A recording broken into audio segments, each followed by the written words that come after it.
Livro Missionários da Luz, por Francisco Cândido Xavier, pelo Espírito André Luiz.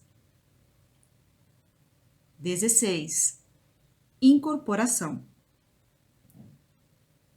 Prosseguindo em meus estudos sobre os fenômenos mediúnicos de variada expressão, sempre que meus serviços habituais me permitiam, regressava à crosta, aprendendo e cooperando no grupo em que Alexandre funcionava na qualidade de orientador.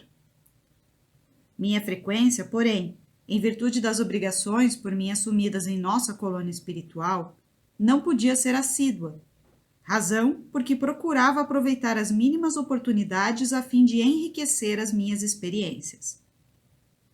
Numa das reuniões a que compareci, um dos cooperadores de nossa esfera aproximou-se do compassivo instrutor e pediu humilde. Nossos companheiros encarnados em solicitações sucessivas insistem pela vinda do irmão Dionísio Fernandes, atualmente recolhido, como sabeis, numa organização de socorro. Alegam que a família se encontra inconsolável, que haveria conveniência na visita dele e que seria interessante ouvir um antigo companheiro de lutas doutrinárias. Enquanto Alexandre ouvia em silêncio, o simpático colaborador prosseguiu, depois de ligeira pausa. Estimaríamos receber a devida autorização para trazê-lo. Poderia incorporar-se na organização mediúnica de nossa irmã Otávia e fazer-se ouvir, de algum modo, diante dos amigos e familiares. O mentor pensou durante alguns momentos e redarguiu. Não tenho qualquer objeção pessoal em face da providência que você sugere, meu caro Euclides. Entretanto, embora se constitua o nosso grupo de cooperadores encarnados de excelentes amigos, não os vejo convenientemente preparados para o integral aproveitamento da experiência. Sobra, em quase todos eles, na investigação e no raciocínio, o que lhes falta em sentimento e compreensão. Colocam a pesquisa muito acima do entendimento, e, como você sabe, as organizações mediúnicas não são filtros mecânicos. Além disso, Dionísio conta com um reduzido tempo em nossa esfera. Ainda não pôde nem mesmo retirar-se do asilo que o acolheu em nosso plano.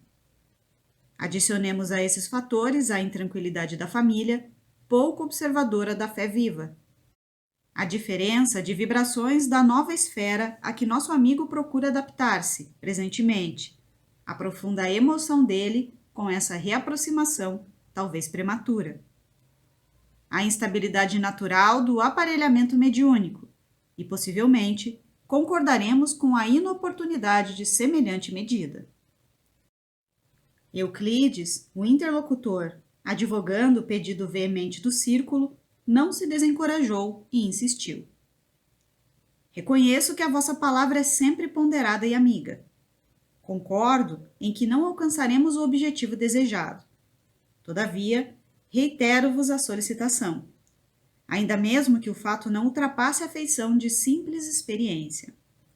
É que existem irmãos esforçados aos quais muito devemos aqui, no trabalho do bem diário ao próximo sofredor, e sentiríamos felicidade em demonstrar-lhe o testemunho do nosso reconhecimento e estima sincera. Alexandre sorriu com generosidade que lhe era característica e observou. Só possuo razões para endossar os seus pedidos. E já que você insiste na providência para atender aos companheiros que se sentem igualmente credores da sua confiança e estima, pode avisá-los de que Dionísio virá. Eu mesmo cuidarei de trazê-lo pessoalmente. E como Euclides agradecesse, tocado de imensa alegria, Alexandre encerrou a conversação acrescentando. Faça a promessa para a noite de amanhã. É sempre mais fácil dar com alegria que receber com acerto. Afastamo-nos. Porque o interrogasse quanto ao processo fenomênico da incorporação, o benigno instrutor esclareceu de boa vontade. Mediunicamente falando, as medidas são as mesmas adotadas nos casos de psicografia comum, acrescentando-se, porém, que necessitaremos proteger com especial carinho o centro da linguagem na zona motora, fazendo refletir nosso auxílio magnético sobre todos os músculos da fala, localizados ao longo da boca, da garganta, laringe, tórax e abdômen. Atendendo-me às interpelações, o instrutor relacionou diversas elucidações de ordem moral, alusivas ao assunto, comentando as dificuldades para difundir nos corações terrenos os valores da consolação legítima, em virtude das exigências descabidas da pesquisa intelectual. Admirava-lhe a sabedoria profunda e a sublime compreensão das fraquezas humanas quando atingimos a instituição de socorro a que Dionísio se recolhera, em plena região inferior, não muito distante da crosta terrestre. Entendendo-se com espíritos do bem, consagrados ao serviço do amor cristão em zonas semelhantes, conduziu-me à presença do recém-desencarnado, que se mantinha sobre forte excitação. Dionísio falou-lhe Alexandre bondoso após a saudação usual. Lembra-se do nosso grupo de estudos espiritualistas? Como não? E que saudades! Suspirou o interlocutor. Nossos amigos do círculo pedem a sua presença, pelo menos por alguns minutos, prosseguiu o mentor gentil. E deliberei conduzi-lo até lá para que você fale não somente a eles, mas também aos familiares. Que ventura! Exclamou Dionísio, quase chorando de contentamento. Ouça, porém, meu amigo, tornou Alexandre sereno e enérgico. É indispensável que você medite sobre o acontecimento. Lembre-se de que você vai utilizar um aparelho neuromuscular que não lhe pertence. Nossa amiga Otávia servirá de intermediária. No entanto, você não deve desconhecer as dificuldades de um médium para satisfazer a particularidade técnicas de identificação dos comunicantes, diante das exigências de nossos irmãos encarnados. Compreende bem? Sim, replicou Dionísio, algo desapontado. Estou agora no mundo da verdade e não devo faltar a ela. Recordo-me de que muitas vezes recebi as comunicações do plano invisível através de Otávia, com muitas prevenções, e não raro vacilei, acreditando a vítima de inúmeras mistificações. Alexandre, muito calmo, observou. Pois bem, agora chegou a sua vez de experimentar. E se antigamente era tão fácil para você duvidar dos outros, desculpe a fraqueza dos nossos irmãos encarnados, caso agora duvidem de seu esforço. É possível que não alcancemos o objetivo. Entretanto, nossos colaboradores insistem pela sua visita e não devemos impedir a experiência. Antes que Dionísio se internasse em novas considerações, o interlocutor rematou. Concentre-se com atenção sobre o assunto. Peça a luz divina em suas orações e espere-me. Conduzi-lo-ei em nossa companhia, deixando-o na residência da médium com algumas horas de antecedência, para que você encontre facilidades no serviço de harmonização. Despedimo-nos em seguida, registrando efusivos agradecimentos do interlocutor. O caso interessava-me, por isso mesmo, roguei a permissão de Alexandre para acompanhá-lo de mais perto. Autorizado a fazê-lo, seguiu o instrutor que se dirigiu no dia seguinte à instituição a que Dionísio se recolhera, amparando-o convenientemente para a visita projetada. Com a gentileza de sempre, Alexandre guiou-nos até a moradia da médium Otávia, onde Euclides, o benevolente amigo da véspera, nos aguardava cheio de atenções. O prestimoso mentor despediu-se com delicadeza extrema e, deixando-me em companhia dos novos colegas, acrescentou: a reunião dos companheiros encarnados terá início às 20 horas. Todavia, entre 18 e 19 horas, estarei aqui de regresso, a fim de acompanhá-los ao nosso núcleo de serviço. E, fixando-me, concluiu bondosamente: aproveite a aproximação de Euclides, meu caro André. Um bom trabalhador tem sempre proveitosas lições a ensinar. Euclides, sorrindo, agradeceu comovido e conduziu-nos ao interior doméstico, enquanto Alexandre se afastava noutra direção. Detivemo-nos em humilde aposento. Nesta parte da casa, explicou-nos o guia acolhedor, a nossa irmã Otávia costuma fazer meditações e preces. A atmosfera reinante aqui é, por isso, confortadora, leve e balsâmica. Estejam à vontade. Em vista de ser hoje um dos dias consagrados ao serviço mediúnico, terminará ela os trabalhos da refeição da tarde mais cedo, a fim de orar e preparar-se. Consultei o monstruário do grande relógio de parede, não longe de nós, que marcava precisamente 16 horas, e manifestei o desejo de ver a nossa irmã que atuaria naquela noite como intermediária entre os dois planos. Deixando Dionísio no aposento a que me referi, Euclides conduziu-me à pequena cozinha, onde uma senhora idosa se mantinha atenta à preparação de alguns pratos modestos. Tudo limpeza, ordem e harmonia doméstica. Notei-a, porém, algo pálida, abatida.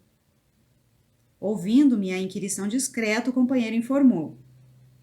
Otávia é uma excelente colaboradora de nossos serviços espirituais, mas, pela força das provas necessárias à redenção, permanece unida a um homem ignorante e quase cruel. Enquanto o companheiro brutal está ausente nas horas do ganha-pão, a casa é tranquila e feliz, porquanto a nossa amiga não oferece hospedagem a entidades perturbadoras da sombra. Todavia, quando o infeliz Leonardo penetra este pequeno domínio, a situação se modifica, porque o pobre esposo é um legítimo canteiro espinhoso no jardim deste lar. Faz-se acompanhar de perigosos elementos das zonas mais baixas. Não conseguiu ele identificar-se com a missão espiritualizante da esposa? Perguntei com interesse. Não, de modo algum, explicou Euclides sem titubear. Não é novo para a compreensão elevada, contudo, é teimoso nos erros que lhe são próprios. Permite que a consorte nos ajude em vista da insistência de parentes consanguíneos dele, dedicados à nossa causa e que, influenciados por nós, não lhe permitem afastá-la. A tarefa, porém, não é muito fácil, porque se Otávia é dócil aos espíritos do bem, o esposo é obediente aos cultivadores do mal. Basta, às vezes, traçarmos um programa construtivo com a colaboração dela, para que Leonardo, cedendo aos portadores da treva, nos perturbe a ação, criando-nos graves dificuldades. Percebendo que o abatimento da médium não me passava desapercebido, Euclides acrescentou. Tão logo prometi ontem, alegremente, a vinda de Dionísio, desejoso de incentivar o bom ânimo dos amigos encarnados, contando com o concurso mediúnico de nossa irmã, piorou a situação psíquica do esposo imprevidente. Leonardo amanheceu hoje mais nervoso que de costume. Embebedou-se pouco antes do almoço, insultou a companheira humilde e chegou mesmo a infligir-lhe tormentos físicos. Assustada, a bondosa senhora sofreu tremendo choque nervoso que lhe atingiu o fígado, encontrando-se, no momento, sob forte perturbação gastrointestinal. Por isso, a alimentação dela foi muito deficiente durante o dia e não tem podido manter a harmonia precisa da mente para atender com exatidão aos nossos propósitos. Já trouxe diversos recursos de assistência, inclusive a cooperação magnética de competentes enfermeiros espirituais, para levantar-lhe o padrão das energias necessárias. E só por isto é que a pobrezinha ainda não tombou a camada, embora se encontre bastante enfraquecida, apesar de todos os socorros. Algo desapontado, Euclides considerou após curto silêncio. Como sabe, a harmonia não é realização que se improvise, e se nós, os desencarnados devotados ao bem, estamos em luta frequente pela nossa iluminação íntima, os médiuns são criaturas humanas suscetíveis às vicissitudes e aos desequilíbrios da esfera carnal. Oh! Exclamei, fixando a pobre mulher. Não teremos alguém que a substitua? Ela está quase cambaleante. Todos os serviços exigem preparo, treinamento, observou meu interlocutor sensatamente. E não poderemos trazer alguém que faça as vozes de Otávia de um instante para o outro. Não supõe que ela deveria ser feliz para ser mais útil? Indaguei. Quem sabe? Respondeu Euclides, com intenção. A mediunidade ativa e missionária não é incompatível com bem-estar, e, a rigor, todas as pessoas que gozam do relativo conforto material poderiam disputar excelentes oportunidades de serviço em seus quadros de trabalho e edificação. Entretanto, as almas encarnadas, quando favorecidas pela tranquilidade natural da existência física, se mantêm na região de serviço comum que lhes é própria às necessidades individuais. E, como o cumprimento do dever com exatidão já representa grande esforço, raramente ultrapassam a fronteira das obrigações legítimas, em busca do campo divino da renunciação. A luta intensiva, porém, dilata as aspirações íntimas. O sofrimento, quando aceito à luz da fé viva, é uma fonte criadora de asas espirituais. A essa altura dos esclarecimentos fraternos, o companheiro sorriu e observou. Formulando semelhantes considerações, não queremos dizer que a mediunidade construtiva deva ser apanágio dos corações algemados à dor. Isto não. As missões da espiritualidade superior pertencem a todas as criaturas de boa vontade.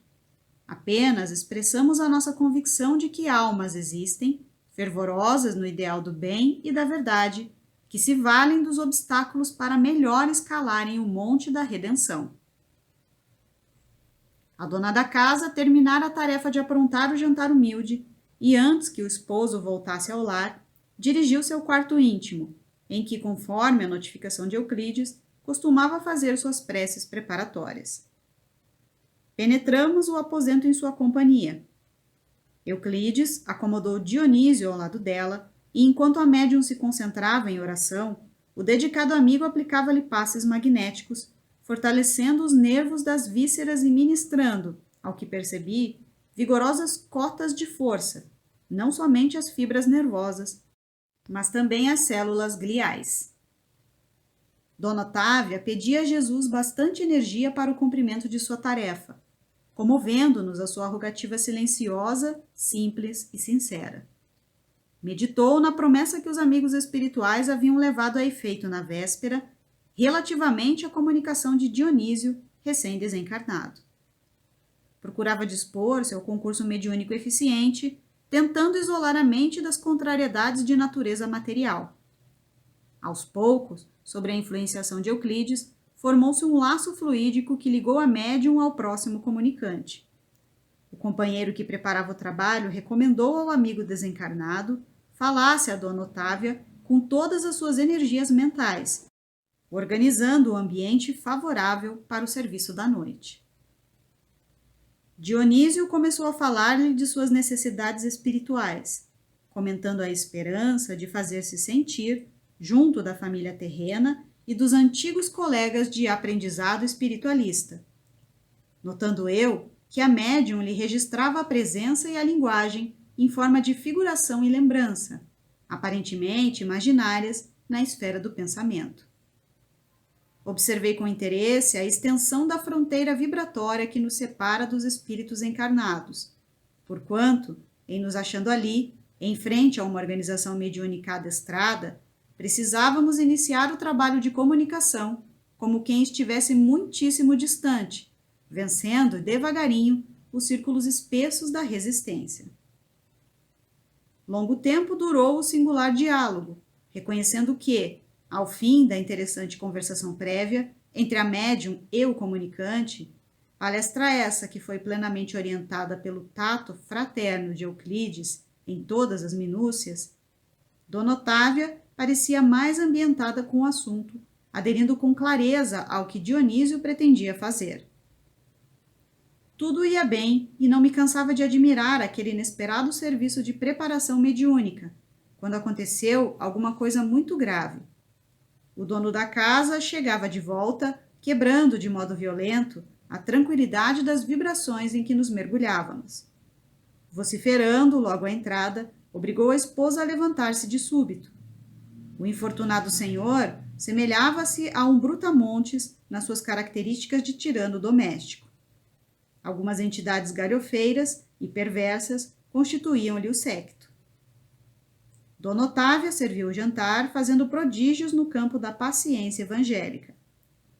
Fim da refeição muito simples, a que compareceu o esposo junto de 2 filhos maiores, a nobre senhora falou ao marido em particular. Leonardo, como você sabe, irei hoje à reunião, saindo antes das 8. O quê? Exclamou o interlocutor, encharcado de vinho, a cofiar os bigodes grisalhos. A senhora hoje não pode sair. Nada de sessões. Hoje não. Impressionado com aquela atitude intempestiva, perguntei a Euclides, que seguia a cena muito calmo. E agora?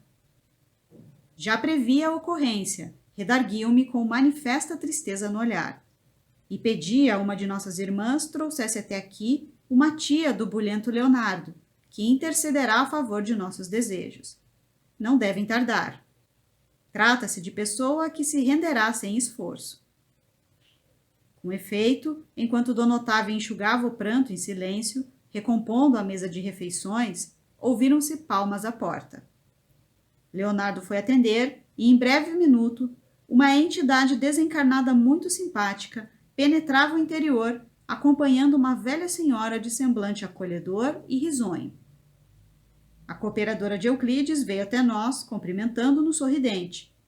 Profundamente surpreendido, em face de tantos trabalhos para a organização de pequeno serviço consolador, fiz-me atento à conversação que se desdobrou entre os encarnados. Ainda bem que a luta do dia terminou, disse a respeitável matrona, dirigindo-se à médium, depois das primeiras saudações. Vim até aqui para irmos juntas. Otávia procurou esconder sua mágoa, sorriu com esforço e respondeu. Ora, minha boa Georgina, hoje não posso. Leonardo está indisposto e pretende recolher-se mais cedo. Já sei, observou a visitante com carinho nas palavras e severidade nas atitudes, fixando o chefe da casa. Você, Otávia, tem compromisso e não pode faltar. Em seguida, levantou-se, tocou os ombros do sobrinho que se derramava no divã e falou-lhe com franqueza. Meu filho, que você se regale em prazeres e adie a sua realização espiritual por imprevidência e má vontade, eu não posso impedir. Mas advirto quanto aos deveres de sua mulher em nosso núcleo de iluminação, pedindo-lhe que não se interponha entre ela e os desígnios superiores. Otávia é uma esposa exemplar, tem tolerado tuas impertinências a vida inteira e já entregou ao seu espírito de pai 2 filhos maiores, rigorosamente educados na inteligência e no coração. Não lhe impeça agora o serviço divino. Poderia insurgir-me contra você, induzindo-o a resistir, mas prefiro avisá-lo de que a sua atuação contra o bem não ficará impune. Observei que as palavras da veneranda senhora eram emitidas conjuntamente com grandes jatos de energia magnética, que envolviam Leonardo, obrigando-o a melhor raciocínio. Ele meditou por alguns momentos e respondeu vencido. Otávia pode ir quando quiser, desde que seja em sua companhia. A matrona agradeceu, estimulando-o no estudo das questões da espiritualidade, e quando se dispunham as 2 senhoras a tomar o caminho do grupo de estudos, chegou Alexandre de volta, a fim de acompanhar-nos por sua vez. Reconheci que o instrutor notou de relance o estado de abatimento da médium, percebendo as dificuldades que se opunham à prometida comunicação de Dionísio. Mas, longe de se referir às advertências da véspera, ele próprio agora era quem se mostrava mais otimista, estimulando, ao que notei, o entusiasmo de Euclides a serviço do bem. Atingimos o vasto salão daquela oficina de espiritualidade, quando faltava precisamente 1/4 para as 20 horas. Como sempre, os trabalhadores do nosso plano eram numerosíssimos, nos múltiplos trabalhos de assistência, preparação e vigilância. Enquanto alguns amigos amistosos e a família do comunicante, constituída de esposa e filhos, aguardavam a palavra de Dionísio, muito grande era o nosso esforço para melhorar a posição receptiva de Otávia.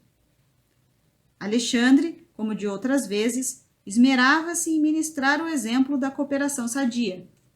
Determinou que alguns colaboradores dos nossos auxiliassem o sistema endócrino de maneira geral e proporcionassem ao fígado melhores recursos para a normalização imediata de suas funções, estabelecendo-se determinado equilíbrio para o estômago e intestinos, em virtude das necessidades do momento, para que o aparelho mediúnico funcionasse com a possível harmonia. Às 20 horas, reunida a pequena assembleia dos irmãos encarnados, foi iniciado o serviço com a prece comovedora do companheiro que dirigia a casa. Valendo-se do concurso magnético que lhe fora oferecido, a médium sentia-se francamente mais forte. Mais uma vez, contemplava admirado o fenômeno luminoso da epífise e acompanhava o valioso trabalho de Alexandre na técnica de preparação mediúnica, reparando que ali o incansável instrutor se detinha mais cuidadosamente na tarefa de auxílio a todas as células do córtex cerebral, aos elementos do centro da linguagem e às peças e músculos do centro da fala. Terminada a oração e levada a efeito o equilíbrio vibratório do ambiente, com a cooperação de numerosos servidores de nosso plano, Otávia foi cuidadosamente afastada do veículo físico em sentido parcial, aproximando-se de Dionísio, que também parcialmente começou a utilizar-se das possibilidades dela. Otávia mantinha-se a reduzida distância, mas com poderes para retomar o corpo a qualquer momento no impulso próprio, guardando relativa consciência do que estava ocorrendo, enquanto que Dionísio conseguia falar de si mesmo, mobilizando, no entanto, potências que lhe não pertenciam e que deveria usar cuidadosamente, sob o controle direto da proprietária legítima e com a vigilância afetuosa de amigos e benfeitores, que lhe fiscalizariam a expressão com o olhar, de modo a mantê-lo em uma boa posição de equilíbrio emotivo. Reconheci que o processo de incorporação comum era mais ou menos idêntico ao da enxertia da árvore frutífera. A planta estranha revela suas características e oferece seus frutos particulares, mas a árvore enxertada não perde sua personalidade e prossegue operando em sua vitalidade própria. Ali também, Dionísio era um elemento que aderia às faculdades de Otávia, utilizando-se na produção de valores espirituais que lhe eram característicos, mas naturalmente subordinado a médium, sem cujo crescimento mental, fortaleza e receptividade não poderia o comunicante revelar os caracteres de si mesmo perante os assistentes. Por isso mesmo, logicamente, não era possível isolar por completo a influenciação de Otávia vigilante. A casa física era o seu templo, que urgia defender contra qualquer expressão desequilibrante, e nenhum de nós, os desencarnados presentes, tinha o direito de exigir-lhe maior afastamento, porquanto lhe competia guardar as suas potências fisiológicas e preservá-las contra o mal, perto de nós outros ou à distância de nossa assistência afetiva. A nossa atmosfera de harmonia, porém, não conseguia sossegar a perturbadora expectativa dos companheiros encarnados. Entre nós prevaleciam o controle, a disciplina, o autodomínio. Entre eles sopravam o desequilíbrio e a inquietação. Exigiam um Dionísio homem pela boca de Otávia, mas nosso plano lhes impunha um Dionísio espírito pelas expressões da médium. A família humana aguardava o pai emocionado e ainda submetido a paixões menos construtivas, mas auxiliávamos o irmão para que sua alma se mantivesse calma e enobrecida, em benefício dos próprios familiares terrestres. Falava o comunicante sobre forte emotividade, mas Alexandre e Euclides, ocupando-se respectivamente dele e da intermediária, fiscalizavam-lhe as atitudes e palavras para que se manifestasse tão somente nos assuntos necessários à edificação de todos, responsabilizando-o por todas as imagens mentais nocivas que a sua palavra criasse no cérebro e no coração dos ouvintes. Em vista disso, o comunicante portou-se em todos os pontos da mensagem falada com admirável dignidade espiritual, fazendo, porém, verdadeiros prodígios de disciplina interior para calar certas situações familiares e conter as lágrimas estancadas no coração. Depois de falar quase 40 minutos, dirigindo-se à família e aos colegas de luta humana, Dionísio despediu-se, repetindo tocante oração de agradecimento que Alexandre lhe ditou comovido. Nosso concurso decorrera com absoluta harmonia. O manifestante ofereceu os possíveis elementos de identificação pessoal, mas a pequena congregação de encarnados não recebeu a dádiva como seria de desejar. Interrompida a concentração mental com o encerramento, iniciaram-se as apreciações, verificando-se que 4/5 dos assistentes não aceitavam a veracidade da manifestação. Somente a esposa de Dionísio e alguns raros amigos sentiram-lhe efetivamente a palavra viva e vibrante. Os próprios filhos internaram-se pela região da dúvida e da negativa. Interpelado por um dos companheiros, expressou-se o mais velho. Impossível, não pode ser meu pai. Se fosse ele o comunicante, teria naturalmente comentado nossa difícil situação em família. Outro dos filhos de Dionísio ajuntou levianamente. Não acredito em semelhante manifestação. Se fosse o papai, teria respondido às minhas interrogações íntimas. Será que no outro mundo os pais não mais se recordam do caminho devido aos filhos?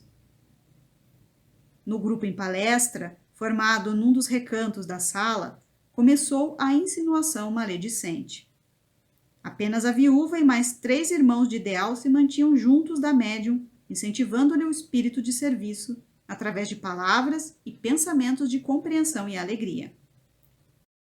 No agrupamento, onde os filhos externavam ingratas impressões, um amigo, tocado de cientificismo, afirmava solene: não podemos aceitar a pretensa incorporação de Dionísio.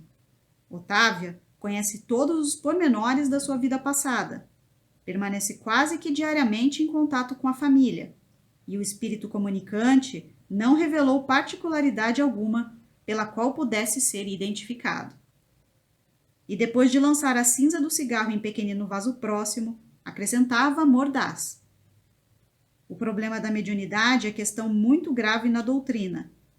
O animismo é uma erva daninha em toda parte. Nosso intercâmbio com o plano invisível está repleto de lamentáveis enganos. Um dos rapazes presentes arregalou os olhos e perguntou de súbito: considera, porém, o senhor que Dona Otávia seria capaz de enganar-nos? Não conscientemente, tornou o cientificista com um sorriso superior. Entretanto, inconscientemente, sim. A maioria dos médiuns é vítima dos próprios desvairamentos emotivos. As personalidades comunicantes, em sentido comum, representam criações mentais dos sensitivos. Tenho estudado pacientemente o assunto para não cair, como acontece a muita gente, em conclusões fantásticas. Há que fugir do ridículo, meus amigos. Continuando a sorrir, sarcástico, acentuava triunfante: as imersões do subconsciente nas hipnoses profundas conseguem desnortear os mais valentes indagadores. E, como se as palavras difíceis e as referências preciosas representassem a derradeira solução do assunto, prosseguia enfático: a fim de corrigir os desdobramentos da imaginação no espiritismo, criou-se a metapsíquica para dirigir as nossas pesquisas intelectuais, e não podemos esquecer que o próprio Richer morreu duvidando. Não lhe bastaram dezenas de anos consecutivos no estudo sistemático dos fenômenos. As próprias materializações não lhe asseguravam a certeza da sobrevivência. Portanto, a reduzida assembleia escutava-lhe a palavra importante como se ouvisse um oráculo infalível. No outro recanto do salão, comentava-se o mesmo assunto discretamente.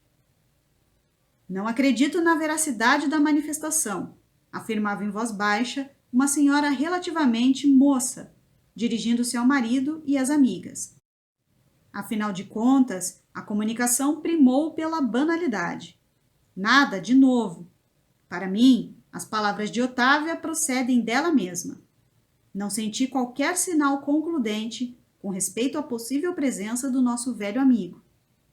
Seria muito desinteressante a esfera dos desencarnados se apenas proporcionasse aos que nos precedem as frivolidades que o suposto Dionísio nos trouxe. Talvez tenha havido alguma perturbação, disse o esposo da mesma senhora. Não nos achamos livres dos mistificadores do plano invisível. O grupo abafava o riso franco. Nunca experimentei tanta decepção como nesses instantes em que se examinava o processo de incorporação mediúnica. Ninguém ali ponderava as dificuldades com que Euclides, o bom cooperador espiritual, fora defrontado para trazer à casa o conforto daquela noite. Ninguém ponderava sobre a luta que o acontecimento representava para a própria médium, interessada em servir com amor na causa do bem. Os companheiros encarnados sentiam-se absolutamente credores de tudo. Os benfeitores espirituais, na apreciação dos presentes, não passariam de meros servidores dos seus caprichos, a voltarem do além-túmulo tão somente para atender-lhes ao gosto das novidades. Com raríssimas exceções, ninguém pensou em consolo, em edificação, em aproveitamento da experiência obtida. Ao invés do agradecimento, da observação edificante, cultivava-se a desconfiança e a maledicência. Alexandre percebeu que Euclides acompanhava a cena com justificado desapontamento, agravado pelas advertências da véspera. Mas, praticando seu culto de amor e gentileza, o instrutor recomendou-lhe o afastamento, confiando-lhe aos cuidados a entidade comunicante que deveria regressar, sem perda de tempo, ao lugar de origem. O instrutor acercou-se de mim, compreendeu-me o espanto e falou: Não se admire, André. Nossos irmãos encarnados padecem complicadas limitações. Mostrou a fisionomia confiante e sorridente e acentuou: Além disso, como você observa, a maioria tem o cérebro hipertrofiado e o coração reduzido. Nossos amigos da crosta, comumente, criticam em demasia e sentem muito pouco. Estimam a compreensão alheia, todavia, raramente se dispõem a compreender os outros. Mas o trabalho é uma concessão do Senhor e devemos confiar na providência do Pai, trabalhando sempre para o melhor. Em seguida, fez algumas recomendações a alguns amigos que ficariam na tenda de realização espiritual e falou: Vamo-nos. Ao nos afastarmos, rente à porta, um cavaleiro dizia ao diretor dos serviços: Todos nós temos o direito de duvidar. Não ouvi a resposta do interlocutor encarnado, mas Alexandre considerou com a expressão fisionômica de um pai otimista e bondoso: Quase todas as pessoas terrestres que se valem de nossa cooperação se sentem no direito de duvidar. É muito raro surgir um companheiro que se sinta com o dever de ajudar.